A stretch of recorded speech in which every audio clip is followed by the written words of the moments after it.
Hey, what's up, everyone? Happy Thanksgiving from me and Mike and everybody else at NewOrleans.Football. Just want to take a second to appreciate all you guys who have signed up for the site and that support us, everyone that's watching video, listen to a podcast. Thank you. You guys are the people that make this go. If you aren't signed up for the site yet, use the code Black Friday, 25% off your first payment.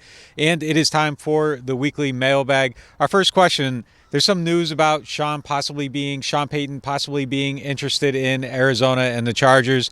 People want to know how much of that will be dictated by where Sean wants to go versus who is the highest bidder. I think personally it's going to be a little bit of both. Well, no, I mean, Sean has to want to go there or they're out. Right. Like maybe there's an in-between scenario where he gives Mickey a list. You know, it's kind of like somebody who's demanding a trade. I will go to these four teams, and then the Saints will be like, all right, out of those four teams, we'll trade you to the highest bidder. But Carolina's going to be out. Sean doesn't want to go to Carolina.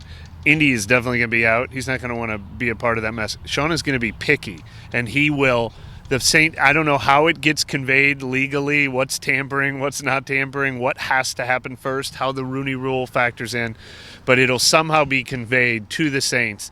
I want to go work for these teams, and I think that you want it to be teams plural. If it's just one team, it'll be hard to drive the price up. So hope for at least two. Arizona and the Chargers both looking for coaches would be great news for the Saints. Yeah, I think the way this will work is that they'll come to Mickey Loomis, they'll negotiate the compensation beforehand, and then he'll go out there and do the interviews, and it's up to him to kind of close the deal. But yeah, Sean obviously is going to have a hand in this. They can't send him to Siberia, for whatever. Sean's going to pick his spots. Hopefully, like you said, it is more than one, and they can kind of make a decision from there. All right, so if Jameis isn't 100% healthy this year, the next question, how do they evaluate him? Yeah. How do they get a look at him? How do they know what he is? Look, I think, frankly, they kind of probably have a pretty good idea of what Jameis Winston is, what he can do.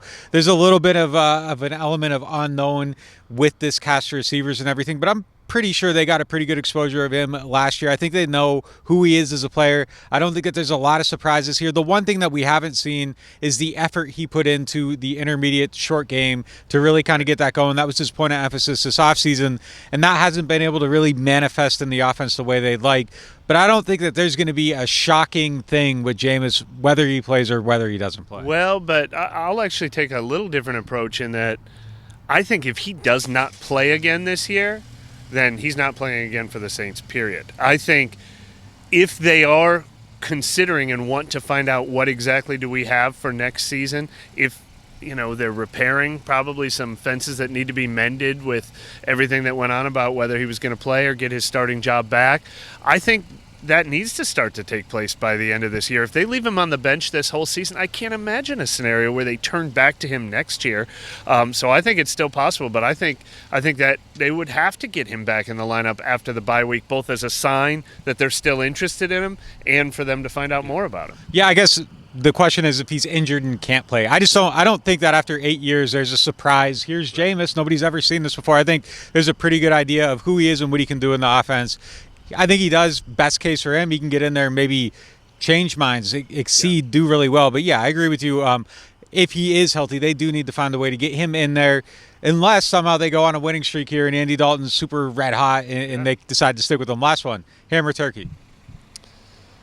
I mean, that pause. Come on, man. You gotta have some conviction here.